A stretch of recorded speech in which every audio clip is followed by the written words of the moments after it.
Welcome to the Fear and Greed Business Interview. I'm Sean Aylmer. The labour market lost 53,000 jobs last month and the sharpest fall in employment since late 2023. But a decline in the participation rate meant that despite the job losses, the official unemployment rate remained at 4.1%. Reserve Bank Governor Michelle Bullock has repeatedly voiced concerns about the strength of the labour market. So, is it finally starting to ease? I wanted to take a look this morning at the official data, but go a little deeper into how it's being reflected in job ads and hiring trends across Australia. Callam Pickering is the senior economist at jobs platform Indeed. Callam, welcome to Fear and Greed. Thank you for having me. So let's start with the numbers yesterday. The unemployment rate, 4.1%, 52,900, I think, new job losses. What's the key takeaway from the labour force data from the Bureau of Statistics yesterday? Well, look, it's certainly never a good thing when employment falls by 52,800 people, but I don't necessarily think it's as bad as it seems at first glance. And there's a couple of reasons for that. I think one is that we have seen these sizable drops in the past. We saw one in December of 2023, and it did absolutely nothing to derail Australia's jobs boom. And I suspect that'll probably be the case this time as well. Monthly data does tend to be quite volatile as well. So not too concerned about that, although obviously it's far from ideal. But also I think, just in general, the job market itself, looking past that decline yesterday, still remains really tight. Most of the labour market metrics we have are still pretty healthy, whether you're looking at the unemployment rate or the underemployment rate or job vacancies or, whatever the labour market metric is, it tends to be still pretty good by historical standards. And so I think that should give us some optimism about the state of the job market right now and going forward over the next, 3 to 6 months. Michelle Bullock last month, the Governor of the Reserve Bank, talked about the jobs market still being tight. In fact, I think she said that there were some signals that it was actually tightening even further. I mean, how do you read the jobs market? Let's say yesterday's number, the trend is your friend and, we've still got a very strong, low unemployment rate.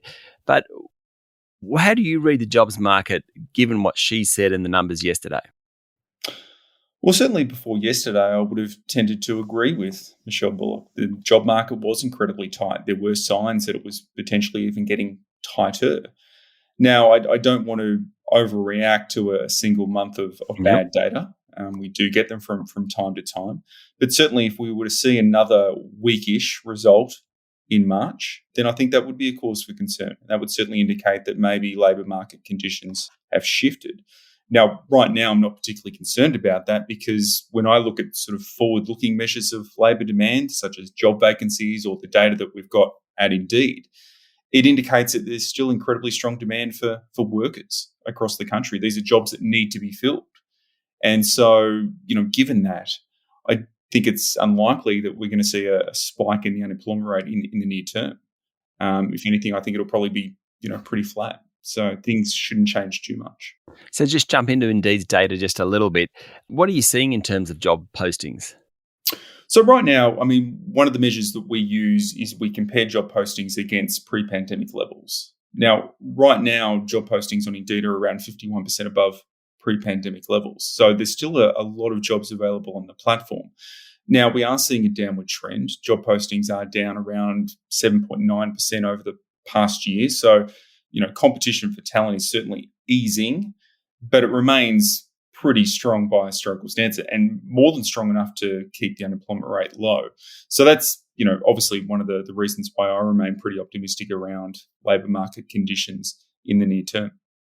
We talk a lot about productivity and we talk about different sectors and things like that. Starting with the Indeed data, are there areas where sectors particularly that are doing a lot better and others that are doing a lot worse? Absolutely. When we look at our data, the strongest area in terms of job creation or job growth has been in areas such as cleaning and sanitation. There's a range of healthcare roles that sort of also fit into that category. Personal care, so aged care, disability care, have experienced incredibly strong growth over the past couple of years and remain very strong even today. Now, by comparison, there are certainly weaker areas. Job postings for media and communications are down 24% against pre-pandemic levels. Callam, don't tell me that. Don't tell me that. I don't need to hear that one. Sorry about that. When I saw that Ouch. data, I thought, oh, geez, you're not going to be happy Keep it to about that. yourself. Anyway, go on. But there's also other areas of weakness. I mean, the tech sector, for example, Ah, it's soft in terms of job creation at the moment. Data analytics, which is a sector that deals primarily with AI and Gen AI, job postings are below pre-pandemic levels. Software development, ever so slightly above pre-pandemic levels. But in comparison to what we are seeing in cleaning and sanitation and the overall job market, they're pretty weak. So there is a big divide between the areas that have the strongest competition for talent and those where competition for talent isn't quite so high.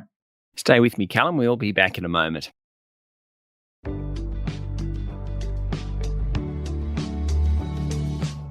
I'm speaking to Callam Pickering from Indeed.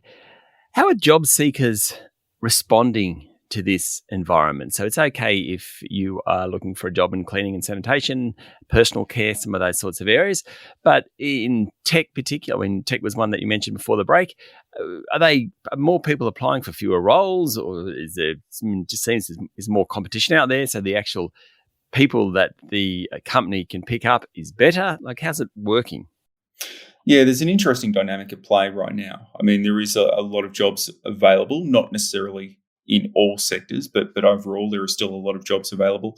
And yet job seekers seem to be more cautious than they were in the past. We've seen job mobility has declined recently, and certainly the great resignation is definitely over, if it ever truly began. Now, it's interesting because, I mean, normally when I look at the job market, I would say, okay, well, it's still a pretty good job market for the job seekers, right? There's still a lot of opportunities out there. If you're looking for more pay, then there's opportunities to go get that. But clearly, job seekers are prioritizing job security over new and interesting opportunities, which potentially is maybe a little bit of a mistake for some workers and job seekers out there. Now, obviously, for specific sectors, things can be more challenging. This tech sector is a great example of that. There's been a lot of high-profile layoffs in that space. There isn't necessarily as many jobs available as there used to be. So that's certainly made things a little bit more difficult. But overall, for the job market, I think this cautiousness around job security is really dominating how job seekers are viewing the market at the moment. And maybe that view is a little bit misplaced given the labour market dynamics that we actually have. What about skills shortages? I mentioned productivity a moment ago. Improving skills should theoretically improve productivity. Are we seeing people reskilling? That's certainly something. So I don't have firm data on that, but certainly anecdotally, that is something that we consistently hear, that job seekers, particularly younger job seekers, are really prioritising upskilling and developing their skills over time as a way to remain competitive in the job market. Now, whether it's working, I don't know. Productivity figures certainly aren't very healthy at the moment, so there's probably something wrong. But certainly from a job seeker perspective, we do consistently see that. Job seekers are wary that their skills can become obsolete. And so they are putting in that effort to do more training, go through more courses as a way to keep their skills up to date. I mean, one thing about Indeed, you will have some view about what's happening to wages before it actually happens. Obviously, your jobs board is going to include that, some of that data at least. Do you get a sense that wage growth is coming down, growing, about normal? It's certainly weaker than it used to be. Yeah. I mean, for a couple of years during the early parts of the post-pandemic job boom, wages were really strong. That's certainly not the case right now. And we are seeing that across most sectors. Now, what I think is interesting is that the dynamic there isn't being driven by a lack of competition for talent. I mean, there's still a lot of jobs available. Recruitment is still quite challenging. I mean, what's happening more is that businesses are sort of pulling it back a little bit in terms of what they believe they can pay. So it's being driven less by labour market dynamics and an inability to fill roles, and more so around business conditions, economic conditions, and concerns around that. So that's a little bit unusual compared to what we would normally expect to see when the job market is so tight. So what's going to happen to employment over the next 12 months or so, Callum? Well, if I knew the answer to that, I probably wouldn't have this job. I'd probably be doing something else. But I think, as I sort of highlighted before, these forward-looking measures of labour demand remain really healthy. There are still a lot of jobs available, and normally that should lead to strong employment gains over at least the next 3 to 6 months. I mean, things can change, but I'd be optimistic around the next 3 to 6 months in terms of employment growth. And if my assessment is right, then I think the unemployment rate should remain quite low. If it does increase, I don't think it'll increase by much. The Reserve Bank of Australia thinks that we'll end up at about 4.2% by the end of the year. I mean, that's not far removed from the 4.1% we are at the moment. So something like that seems reasonable.